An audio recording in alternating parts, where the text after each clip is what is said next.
मी नसताना जी काही कामं आपण केली आहेत ना त्याचा सगळा डिटेल डाटा मला हवा आहे. आपल्या टेंडरचा आत्तापर्यंतचा स्टेटस पाठवून दे आणि हां लवकरात लवकर अकाउंट्स अँड फायनान्स डिपार्टमेंटच्या एचओडी सोबत एक मीटिंग अरेंज कर. You heard me right? Hmm yes. Actually मला थोडं बोलायचं आहे. काही अर्जंट आहे? Very urgent. Go ahead. Vedant, मला HR एजन्सीने सांगितलं की इथे वॅकन्सी आहे. मी अप्लाय केलं. फॉर्मल इंटरव्ह्यू झाला. माझं क्वालिफिकेशन, परफॉर्मन्स, टेम्परामेंट सगळंच त्यांना आवडलं म्हणून माझं सिलेक्शन झालं. मी जॉईन केल्यापासून इथे फार मन लावून काम केलंय. इनफॅक्ट टीम सोबत माझा रॅपो सुद्धा खूप चांगला जमला होता. I was very particular at my work. Very precise, disciplined, everything. पण हे सगळं तू मला आत्ता का सांगतेस? कारण आज अचानक नूतन मॅम आल्या आणि म्हणाल्या की वेदांत ठरवेल की माझी या कंपनीला गरज आहे की नाही. हो, आई असं म्हणाली? हो वेदांत.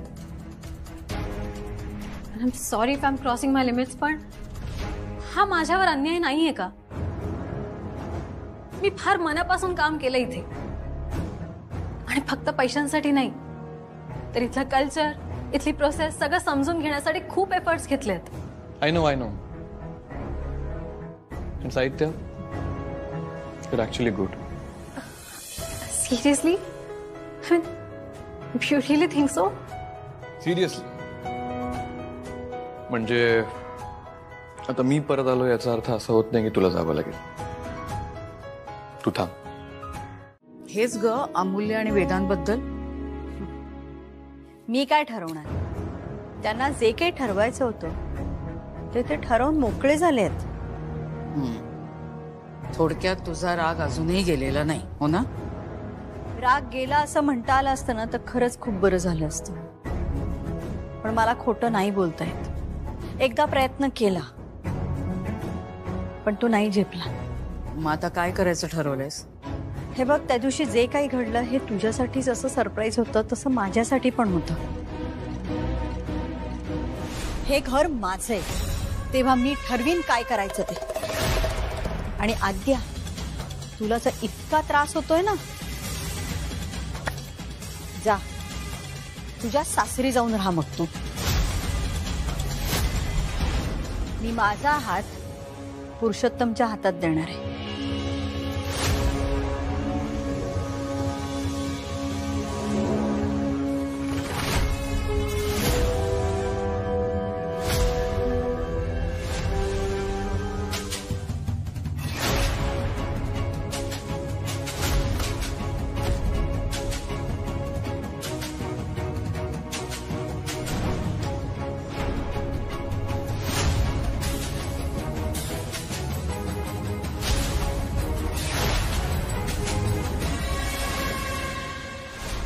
आणि मी जे काही केलं ते त्यांना धडा शिकवण्यासाठी केलं.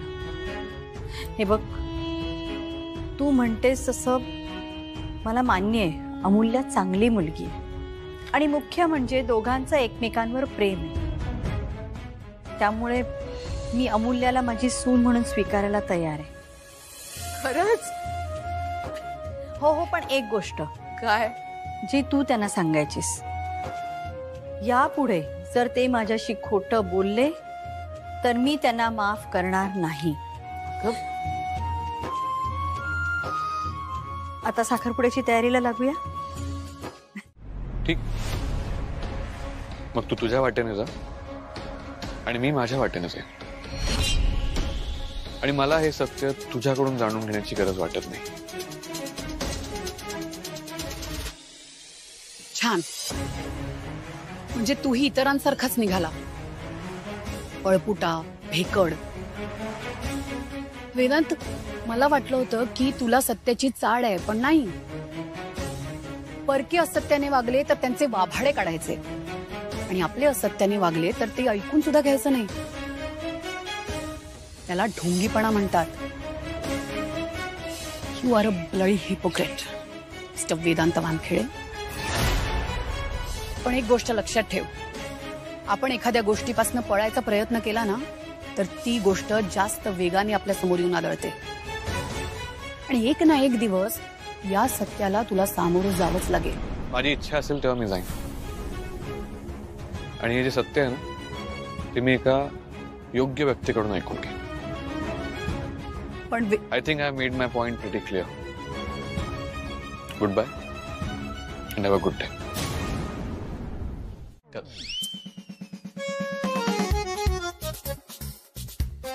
म्हणजे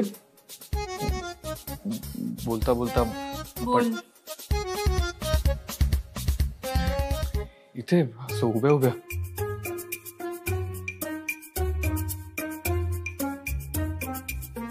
अमूल्य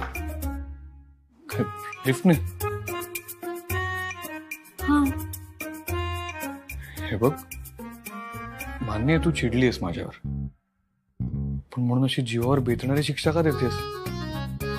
म्हणजे अगं मी क्लॉस्ट्रोफोबिक आहे, विसरलीस का तू? सगळ्या गोष्टींचा अतिरेक करायची जी काही सवय आहे ना तुझी, खरंच. चल, नाही बेतणार तुझ्या जीवावर. मी आहे ना.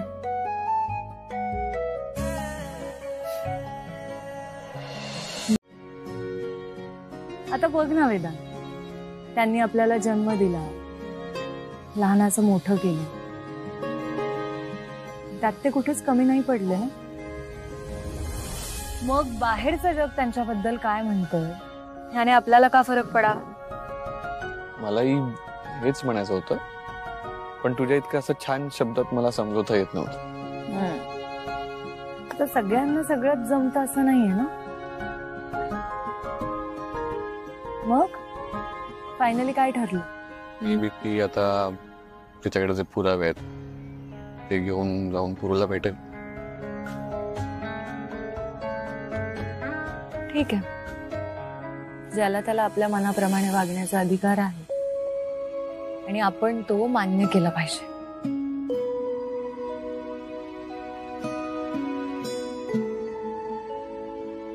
बाय द वे, तू मला काय इथे बोलावलंस? तू आता म्हणालीस ना की आपली नाती घडवणं बिघडवणं हे आपल्याच हातात असतं, ते पटलं मला. आणि विशेषतः आत्ता जेव्हा आपण नव्याने एक नातं सुरू करतो, म्हणजे आपल्या नात्याचं जे काही प्रोग्रेशन होईल, पण त्याआधी ना मला काही गोष्टींबद्दल तुझ्याशी बोलायचं. मे बी तुला नाही आवडणार ते, पण अमूल्य पण न आवडणाऱ्या गोष्टींपासून पळ काढून ते तूच शिकवलंयस ना मला, म्हणून आज बोलतो. बोल, एकदम मोकळेपणाने बोल, कुठलाही आडपडदा न ठेवता. तुला आठवतंय आपली पहिली भेट कुठे झाली होती?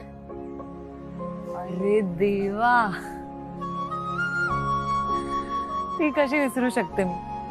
अगदी काल घडल्यासारखीच आठवते मला. ऍक्च्युली मी ना हॉस्पिटलमध्ये होतो ना, तेव्हा याचा विचार करत होतो. तुला आठवतंय मी गाडी घेऊन येत होतो आणि मग तू वन वे मध्ये गाडी घातलीस आणि म्हणून आपला ऍक्सिडेंट झाला. आठवतंय ना? माझी गाडी वन वे मध्ये नव्हती, तुझी गाडी वन वे मध्ये घुसवली होतीस.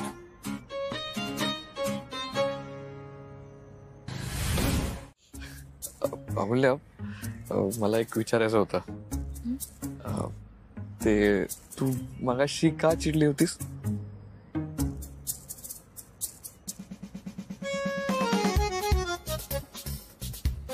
तुला खरंच माहिती नाही? मूल्य, अगं तुला ना माझा प्रश्नच कळला नाही. माझं म्हणणं आहे की एवढं चिडण्यासारखं काय होतं? तुला काय खरंच वाटतं ती साहित्य आणि हे नाव नको काढू तिचं. आणि आत्ता तिच्याबद्दल बोलणं इतकी महत्वाची आहे का ती? अगं मी तेच तर म्हणतोय, कशाला महत्व द्यायचं तिला? तू महत्व देतेस तिला. मी महत्व देतेय कारण आता आपलं नातं एका वेगळ्या वळणावर पोहोचलं. मला सांग, जेव्हा मला मुलगा बघायला आला होता तेव्हा का आला होतास तू माझ्या घराबाहेर? ते तर अण्णांनी तुला बघितलं आणि घरी बोलवून घेतलं. किती ऑकवर्ड झाला होतास तू त्या दिवशी.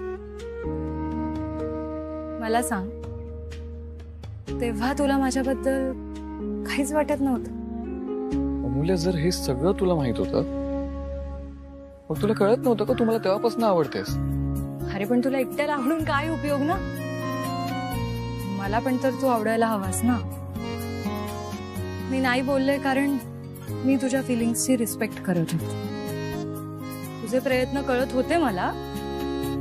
पण तुझा काय प्रॉब्लेम आहे माहितीये का वेदांत? तू आहे ना, तू मध्येच असं चिडचिड करायचास, मध्येच ॲरोगंटली वागायचास.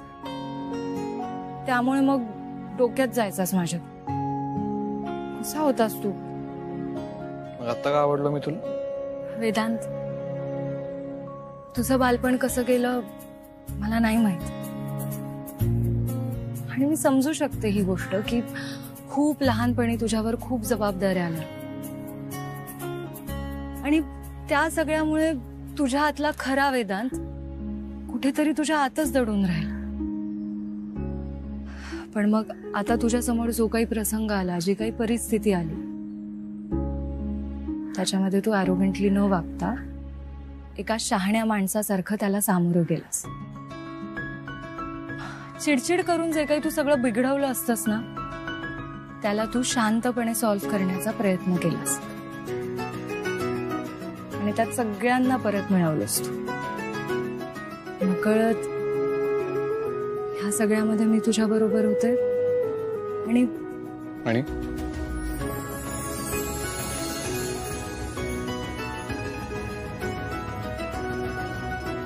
मला उशीर होतो. अमूल्य,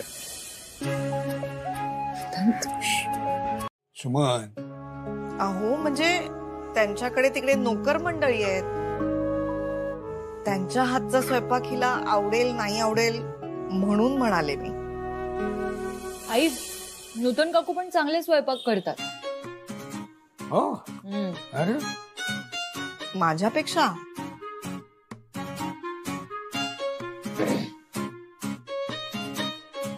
खूप जास्त चांगला नाही, थोडा जास्त चांगला. थोडा जास्ती चांगला. आतापासूनच सासूची स्तुती सुरू झाली आहे. हा आई, अगं चल जा, बोलू नकोस माझ्याशी. अगं बा, यात वेळ घालवू नका.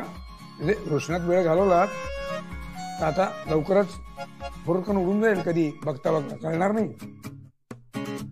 बरं अमूल्या, अगं लग्नाचं काय ठरवलंय तुम्ही? कधी करायचंय?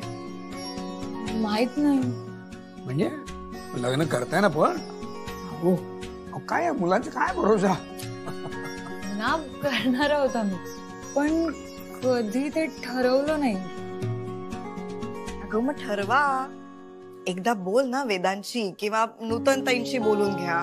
म्हणजे मग आम्हाला बोलणी करायला जायला हवं. आई, अगं मी कशी बोलू? हे विचारणं वेदांचं काम आहे ना. बरोबर, ठीक आहे ठीक आहे. मी नूतनजींना फोन करून मी विचारतो, बोलून घेतो त्यांच्याशी. बेस्ट आहे अण्णा, आपण असंच करू. म्हणजे कसं जरा प्रोसेस आहे ना स्पीड अप होईल.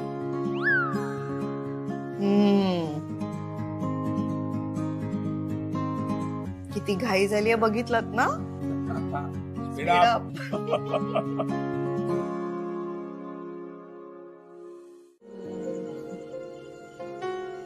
आत्ता बसेन मी, पण सकाळी माहितीये ना किती घाई होते मग माझी. वेळच मिळत नाही केस धुवायला. तेलही राहून जातं मग केसांमध्ये तसंच. बरं आईचं राहू दे आता, बस झालं. नाही नाही नाही, पुन्हा तेल नाही निघत माझ्या केसांचं. अगं थांबशील जरा. अगं शांत बस.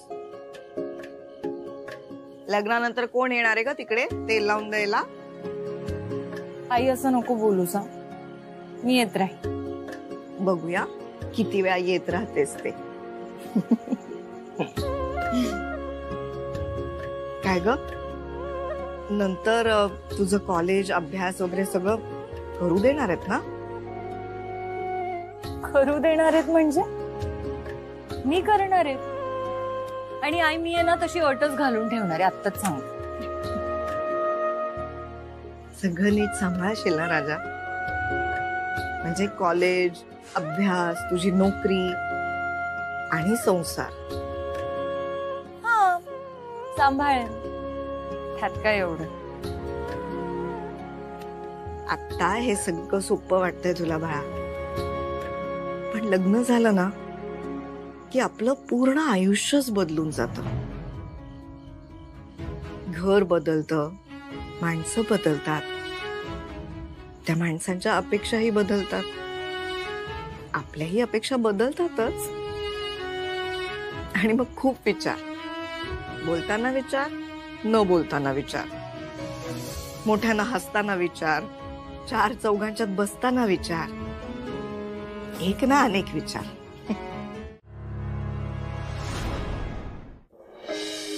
ती म्हणजे अच्छा, म्हणजे तू आता मला सांगणार की मी कसं वागायचं वगैरे त्या अटी. ऑफकोर्स. मूल्य तुला ना असं बरंच चाललेलं बघवतच नाही ग. का करतेस तू हे? मी ना खूप कन्व्हिन्स करून आईला इथपर्यंत आणलंय. उगाच तू आता काही करू नकोस, मध्ये उगाच वेगळे फाटे फुटतील याला. मग बस हा, एवढी मी काही ही नाही. मूल्य तू किती ही आहेस ना ते मला कळतच नाही कधी ऍक्च्युली. म्हणून तर I am a big surprise for you. Actually the biggest. You are the biggest surprise of my life. And the most precious one.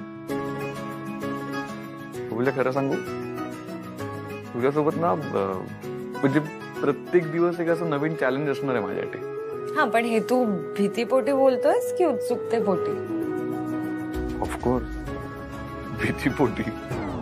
हा, जाऊ दे, मी ठेवते फोन. बाय.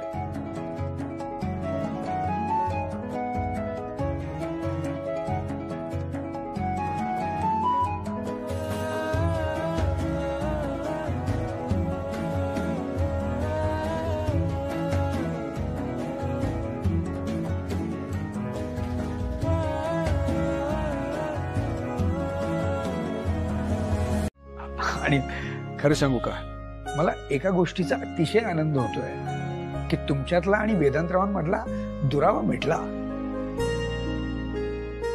म्हणजे मी त्यांना सतत सांगत होतो की तुम्ही असं काही करू नका की ज्यामुळे तुमच्या आईच्या मनावरती कायमचा आघात होईल आणि त्या कायमच्या दुरावल्या जातील.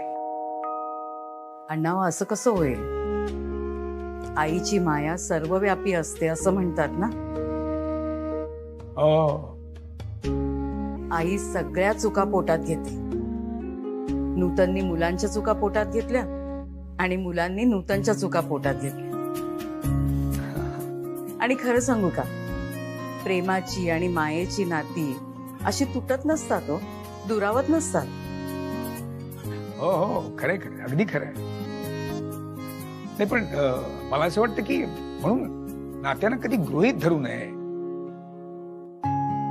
म्हणजे त्यांना असं खूप छान असं रुजवावं लागतं, जपावं लागतं, एखाद्या रोपासारखं, नाही का? खरं आहे अण्णा. आणि आपली माणसं दूर गेली ना की त्यांची किंमत कळते ना, तसंच काहीसं झालं हो माझं. मी काय म्हणते नूतनताई, आता जे झालं ते झालं, गेलं ते. आता नव्याने सुरुवात करूया, छान सुरुवात. हो, ते खरंच आहे. मला मजा आली, मला खूप मजा आली. एरवी कशाची फळा फळा फळा फळा बोलत असते. काय हो, किती बोलताय माझ्या लेकीला? उगाच बोलू नका, ती उगाच कुणालाही दुखवत नाही. हो मग पण समजा त्या नाही म्हणाल्या असता तर काय केलं असतं ग तू? आरती, आता त्या नाही म्हणाल्यात का, कशाला उगाच? पण काय ग, अचानक त्यांचं एवढं प्रेम उफाळून जायला लागलंय, कसं काय? नाही अगं, अचानक नाही. म्हणजे आता मी जसजसा मागचा विचार करते ना, तस तसं मला कळतं की नूतन काकू चांगले आहेत. आम्हा दोघींचं ना फक्त टायमिंग चुकत होत आणि म्हणून आमचे खटके उडायचे. टायमिंग चुकत होतं म्हणजे? म्हणजे आई, एकदा ना वेदांचं घड्याळ हरवलं होतं आणि ते घड्याळ शोधण्यासाठी मी वेदांसोबत वेदांच्या घरी, वेदांच्या रूम मध्ये गेले आणि तेव्हा माझं नूतन काकूंसोबत आयुष्यातलं सगळ्यात मोठं भांडण झालं.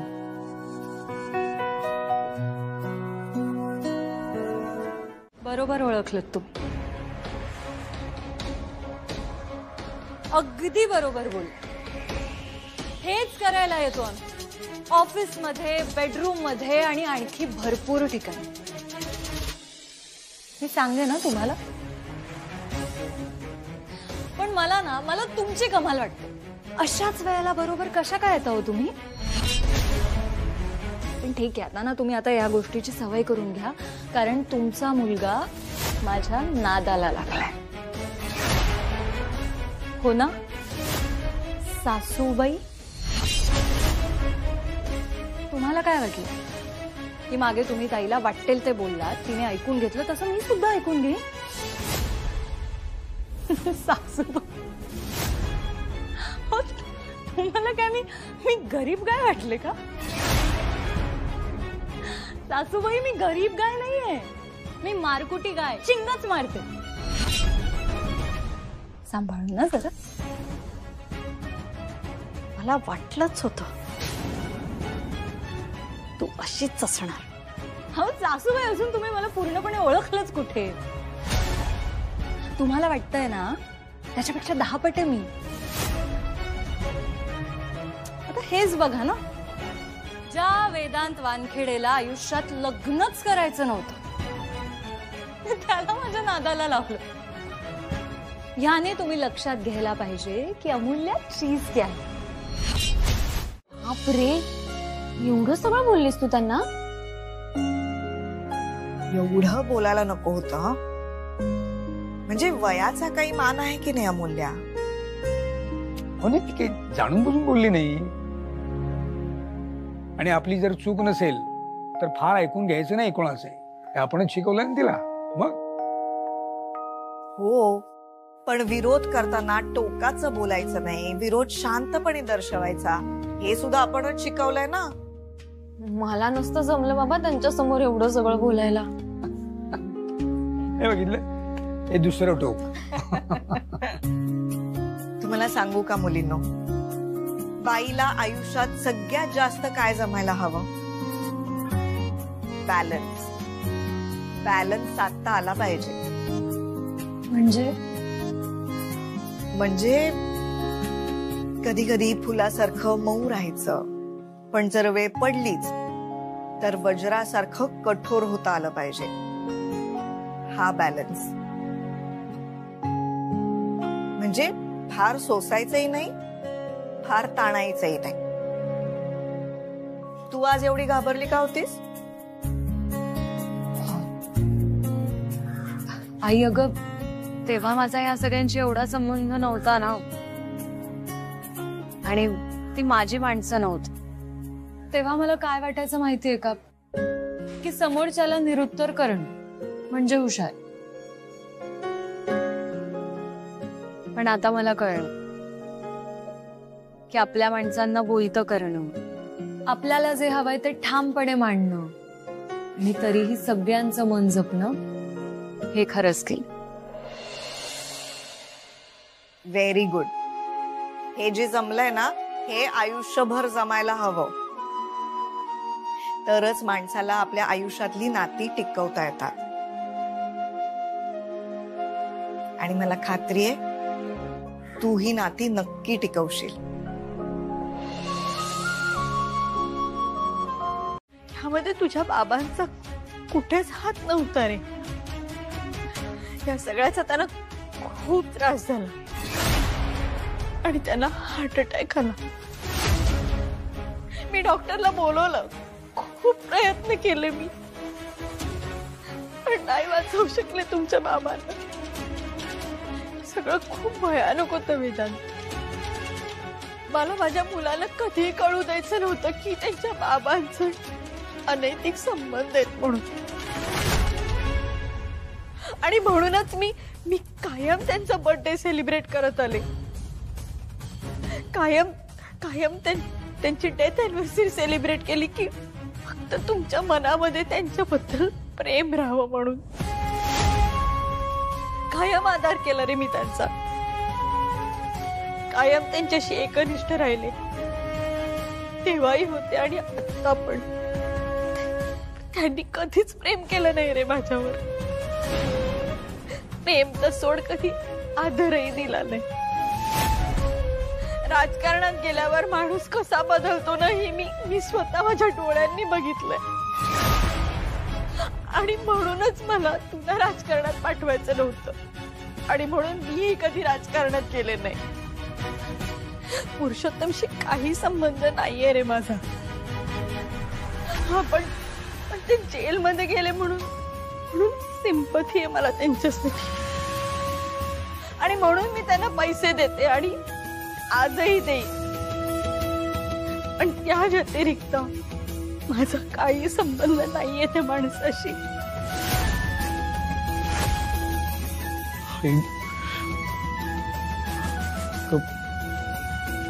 किती सोचलेस तू. आई, मी समजू शकतो. आपलाच माणूस, आपलाच जोडीदार जेव्हा आपल्याशी असं दुसरेपणाने वागतो ना, त्याचं काय दुःख असतं हे मी समजू शकतो. आणि आई, मला कळतंय की तू हे सगळं मला का नाही सांगितलंस. कारण तुला तर सवयच नाही ना स्वतःची दुःख, स्वतःच्या वेदना सांगायची. आयुष्यभर एकटी जळत राहिलीस. लोकांना फक्त तुझा ताठा दिसला, पण तो ताठा तुझं हे दुःख झाकण्याचं कवच होत आहे, कळतंय मला.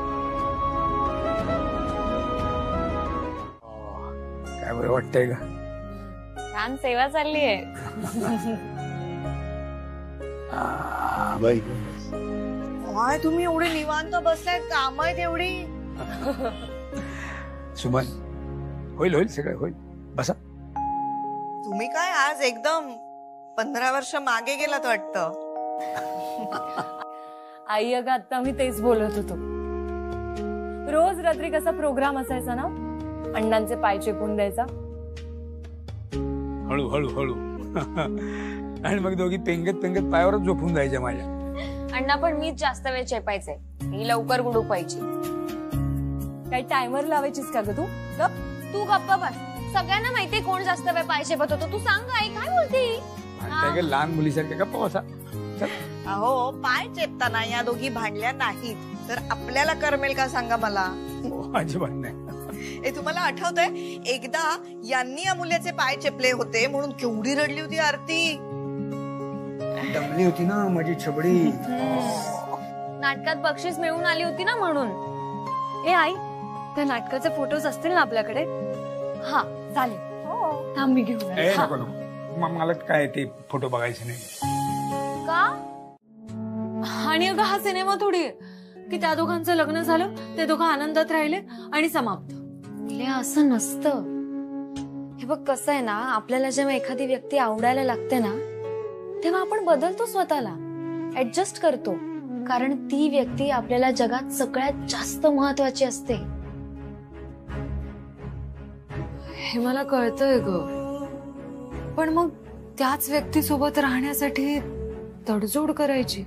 सगळेच करतात, पण ती किती करावी आणि कुठल्या बाबतीत करावी ना, ते पक्क असावं दोघांनाही. बरोबर आहे तुझं. मला भेटावं लागणार आहे त्याला. आणि काय करणार आहेस? अटी घालणार आहेस? हो अगं, म्हणजे हे सगळं क्लिअर करावं लागेल ना. आणि त्याला सुद्धा घालू दे ना अटी की बाबा ह्या गोष्टी नॉन निगोशिएबल. मग लग्नानंतर त्या गोष्टी बदले नका, पण त्या गोष्टींची लिस्ट बनवणं ह्यात काहीच चुकीचं नाहीये ना. आणि ताई, ह्यालाच तर आपण कम्युनिकेशन म्हणतो ना. ह्या दोघांचा फायदाच आहे. तुमचं ना काय करावं मला काहीच कळत नाही. मला कळतं. मला भेटावं लागेल वेदांत.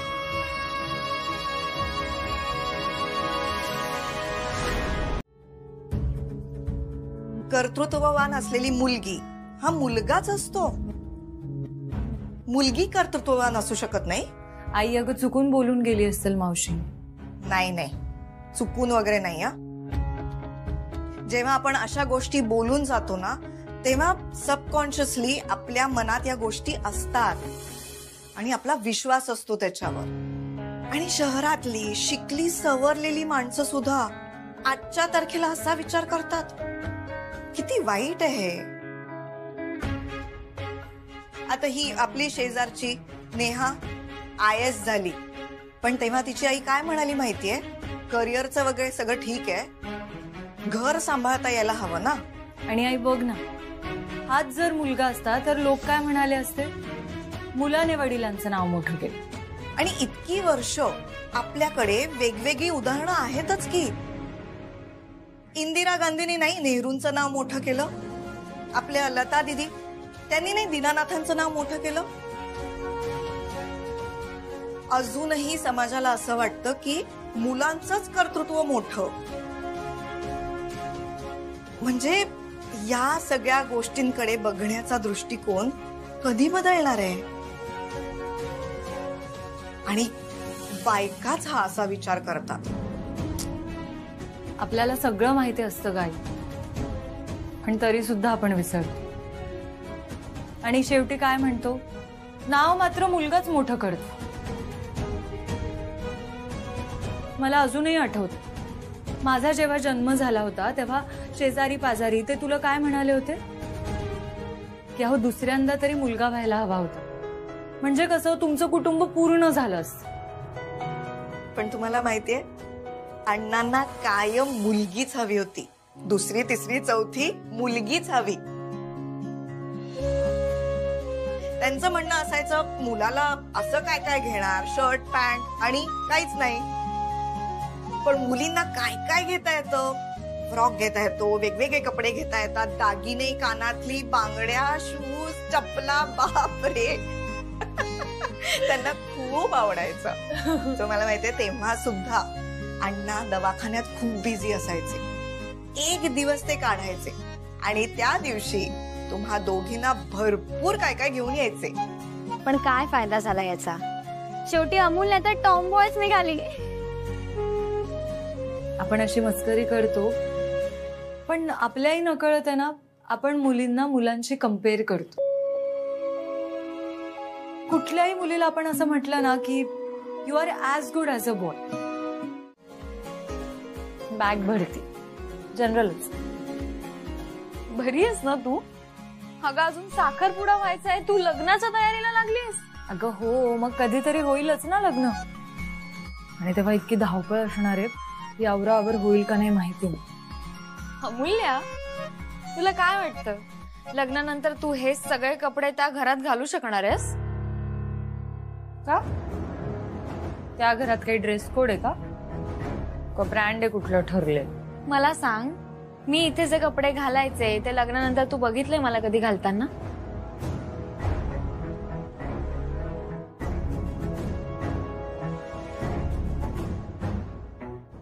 नाही.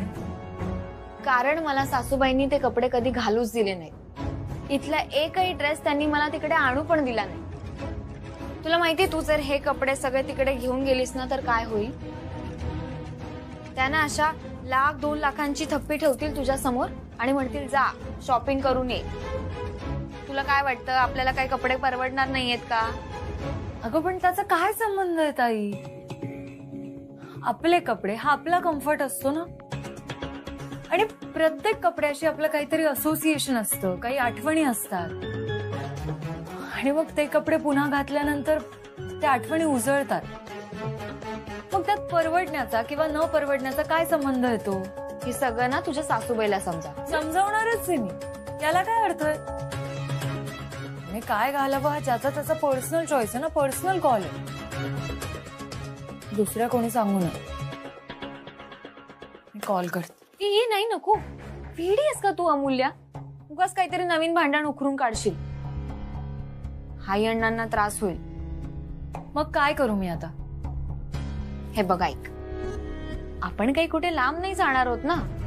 मग लग्नानंतर तू इथे आलीस की हे सगळे कपडे घालत जा. नाही नाही, त्याचा काही उपयोग नाही. पण मुळात कोणी काय घालावं, कसं जगावं हे दुसरं कोणी का ठरवावं? ज्याचा त्याचा पर्सनल चॉईस आहे ना हा. दुसरं कोणीच डिक्टेट नाही करू शकत हे. मला वेदांशी बोलावं लागेल ह्या विषयावर. आत्ता बोलणार आहेस? आत्ता लगेच नाही, पण साखरपुडे आधी नक्की बोल. नको वहिनी, अगं तो उगाच चिडेल. बाप रे, बघितलं का केवढी काळजी आहे का मुलीला. आत्तापासून घाबरायला लागलीस की काय त्याला? मी आणि त्याला घाबरेन. अरे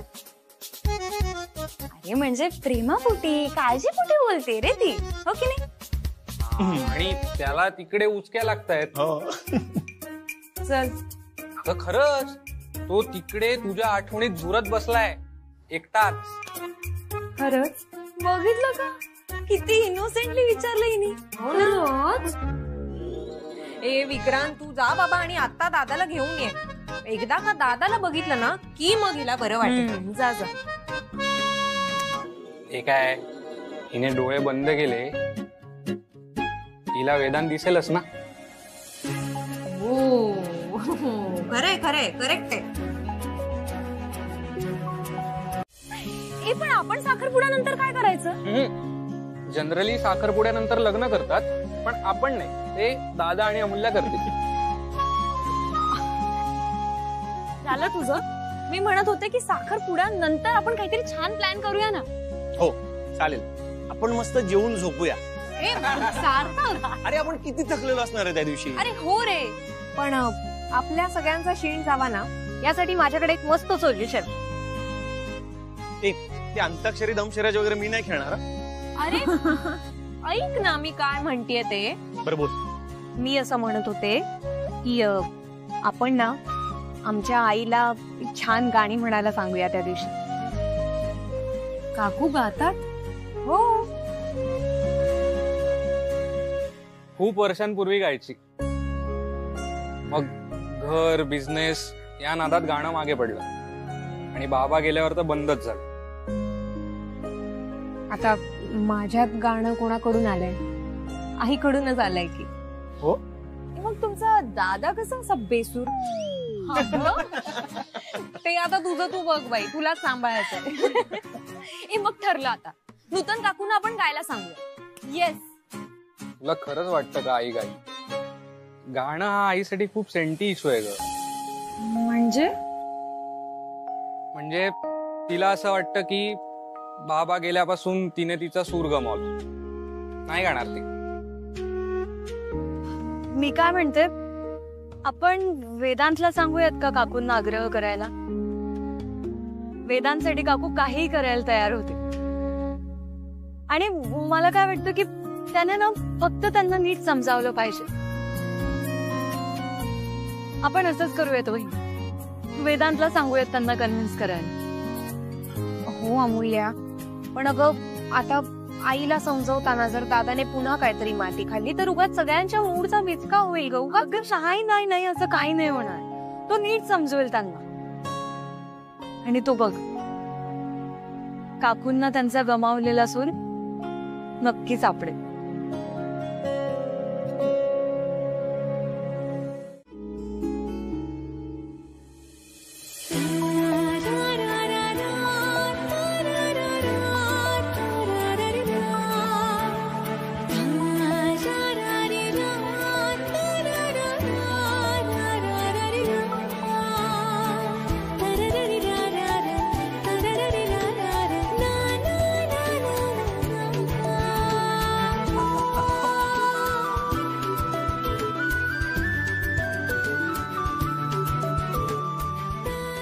सुंदर दिसतेस अमूल्या.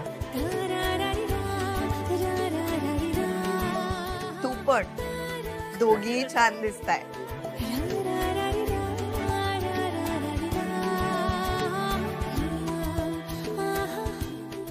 अण्णा, रडू नका, नाहीतर मग मला पण रडायला येईल. नाही नाही नाही, आज नाही रडणार, अजिबात रडणार नाही. तुझ्या आईला वचनच दिलंय मी तसं. आज अजिबात रडणार नाही मी. पण काय अगं, आज अशी समोर आलीस माझ्या आणि जाणवलं मला, माझं पिल्लू मोठं झालं. आता जाशील ना आम्हाला सोडून? अहो अण्णा, तुम्ही असं रडलात ना तर आजच जाई ना मी सोडून. नाही. हळूहळू. आई, अण्णा, ताई, तुम्ही व्हा पुढे. मी डायरेक्ट वेदांच्याच घरी येते. म्हणजे आता कुठे जाणार आहेस आणि ही अशी?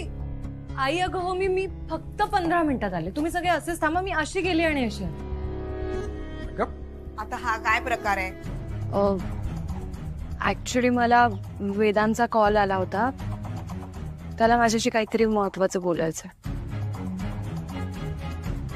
अगं मग तिथेच बोल ना. नाही अगं ताई, तिथे नाही जमणार. एक मिनिट. तू नीट काय ते सांग मला, नीट सांग. काय एवढं असं काय आहे की जे तिथे जाऊन तुम्हाला बोलता येणार नाहीये? काय झालंय? पुन्हा काय घोळ घातलेलं नाहीयेत ना तुम्ही?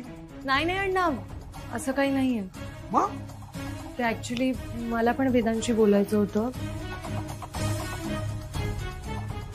आणि ते आत्ताच बोलणं गरजेचं आहे. आता काय नवीन अटी घालणार आहेस?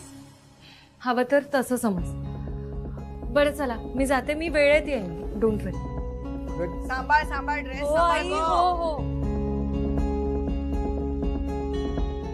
पोरांना शेवटपर्यंत जीवाला घोर लावतात नुसतं. नाहीतर काय. अरे कुठे राहिलात तुम्ही? आणि अमूल्य आणि दादा फोन का नाही उचलत आहेत? अरे ती वेदांतलाच भेटायला आली ना.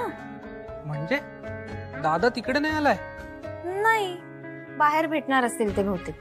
आत्ता कशाला? ते मला माहित नाही रे. ती फक्त एवढंच सांगून गेली की वेदांतला अर्जंटली भेटायचंय. अरे देवा, हे परत भांडतायत की काय एकमेकांशी? नाही रे, आता कसे भांडतील? का या दोघांचा ना काही भरोसा नाही. काहीतरी खुसपट काढतील आणि येऊन सांगतील आम्हाला एंगेजमेंट करायचीच नाहीये. हे नाही विक्रांत, प्लीज असं काही बोलू नकोस. बघ, आई वगैरे सगळे रेडी होऊन बसले तरी ती खूप चिडली आहे. इकडे पण तीच परिस्थिती आहे. बरं मी काय म्हणतो, तुम्ही तरी पुढे निघून यायचं ना. निदान आईची चिडचिड कमी झाली असती. अरे देवा, आता काय नवीन होणार आहे काय माहिती. बरं ठीक आहे, तुला काही कळलं तर मला सांग. मला काही कळलं तर मी कळवतो. बाय. हो चालेल, बाय.